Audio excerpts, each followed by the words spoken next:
Volontiers, Monsieur le Président, merci. Monsieur le Directeur Général, en complément des questions posées à l'instant par Marc-Philippe Daubresse, je voudrais, moi, m'attacher à une question que vous avez déjà touchée du doigt dans votre intervention, concernant les drones, concernant son utilisation actuelle par les services de la police nationale, par son régime juridique actuel, et à supposer que, évidemment, la loi lui donne un régime plus robuste. Et est-ce que vous pouvez nous donner, avec des exemples chiffrés ou des exemples concrets, la manière dont ces drones sont utilisés dans les différentes missions de la police nationale, le maintien de l'ordre d'une part, mais également d'autres missions. Et par ailleurs, est-ce qu'il y a un régime juridique différent, ou est-ce qu'il y a un régime juridique différent à avoir avec les caméras gyroscopiques utilisées sur des hélicoptères, qui peuvent, sur des événements notamment de maintien d'ordre, être utilisés avec, j'imagine, un opérateur qui doit être dans l'appareil et qui peut être amené à filmer un certain nombre d'événements en cours et aller retransmettre à vos personnes sur le terrain. Ensuite, sur les caméras mobiles, quel retour d'expérience pouvez-vous faire de ces premières années d'utilisation? On sait qu'il y a pas mal de retours eu égard à la qualité de ces caméras, notamment la question des batteries. Qu'est-ce que vous pouvez nous en dire? Est-ce qu'on arriverait à avoir une solution technique beaucoup plus solide et peut-être une solution technique d'ailleurs nationale ou européenne, permettant aussi de développer des équipements qui soient des équipements souverains et qui ne nous fassent pas être dépendants seulement de produits fabriqués en Asie du Sud-Est. Et enfin, sur l'article 22 bis, donc, qui concerne les caméras embarquées dans les véhicules, quelle est la pratique actuelle et quel est le cadre juridique actuel et celui que vous préconisez pour ces caméras, donc, qui sont essentiellement sur le tableau de bord des véhicules? Je vous remercie. Monsieur le sénateur Hervé, vous avez parlé donc des drones, de l'utilisation qui en est faite et du régime juridique qui l'accompagne. Nous sommes très demandeurs d'avoir un régime juridique stabilisé pour l'usage de la captation d'images au moyen d'aéronefs, puisque vous avez évoqué l'aspect hélicoptère qui rejoint quand même beaucoup effectivement la captation d'images qui peut être faite en employant des drones. Nous avons besoin d'avoir un régime juridique consolidé. Celui auquel nous avons recours n'est pas stabilisé, et on l'a bien vu avec la décision du Conseil d'État relative à l'état d'urgence sanitaire, qui a fait que nous avons dû mettre fin à l'utilisation des drones au moment de la crise sanitaire. On n'a pas d'exemples chiffrés aujourd'hui. Ce que je peux vous dire sur les chiffres, c'est que dans la police nationale, nous avons aujourd'hui, toutes directions confondues, 188 équipements de type drone qui sont disponibles dans différentes unités selon l'emploi qui en est fait. Il y a des unités d'intervention comme le RAID qui envoie un drone en reconnaissance du théâtre d'opération dans lequel ils vont intervenir.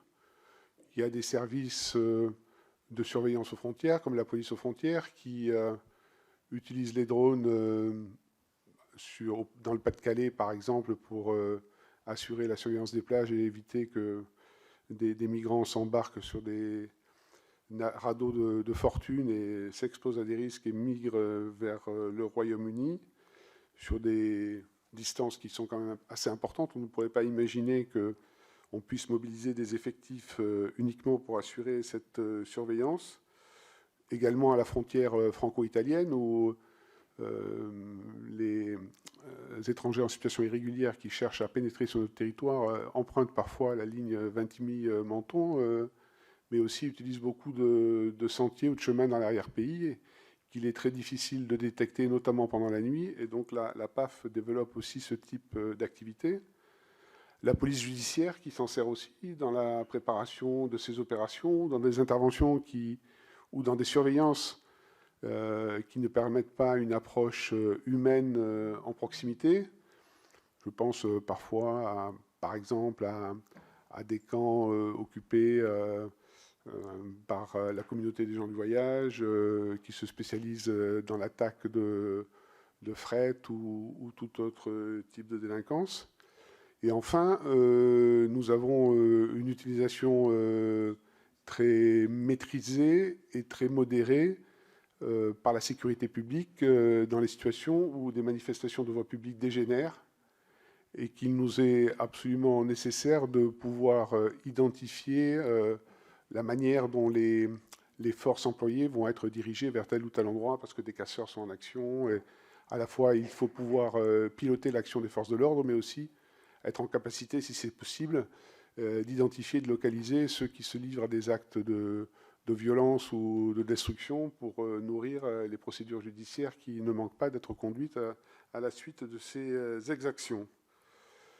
Donc, je vous confirme, Monsieur le Sénateur, que le régime juridique pour encadrer tout ça est préserver la vie privée, légitimement la vie privée, c'est-à-dire que on ne puisse pas filmer les entrées d'immeubles, les terrasses d'immeubles, avec des dispositifs de floutage qui sont parfois extrêmement difficiles à mettre en œuvre et qui rendent finalement l'exploitation opérationnelle des images qui sont envoyées tout à fait difficile à comprendre.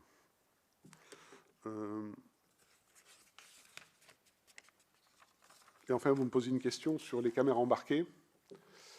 Il n'y a pas de système de caméra embarqué pour le moment pour les véhicules de police. Quand ça se fait, c'est du bricolage interne, si vous me permettez cette expression, et ça n'est pas autorisé, ça n'est pas encadré. Mais on voit bien que nous avons à faire face de plus en plus à des refus d'obtempérer d'individus qui cherchent à échapper à la police. Et donc, il est souvent très difficile à la fois d'assurer la conduite en toute sécurité, de pouvoir noter tous les éléments qui peuvent être utiles ensuite aux investigations et aussi permettre, en cas d'accident ou de mise en cause de la police, qu'on soit en capacité, au travers des images, d'établir que la police a respecté parfaitement les règles dans le cadre de son intervention. Et donc, comme pour les caméras piétons, les caméras embarquées, la police y est très favorable à sa généralisation et à son usage le plus large possible. On n'a pas peur de montrer ce qu'on fait. Plus on le montrera, plus on pourra justifier du bon accomplissement de nos missions, mieux ce sera pour tout le monde, je pense.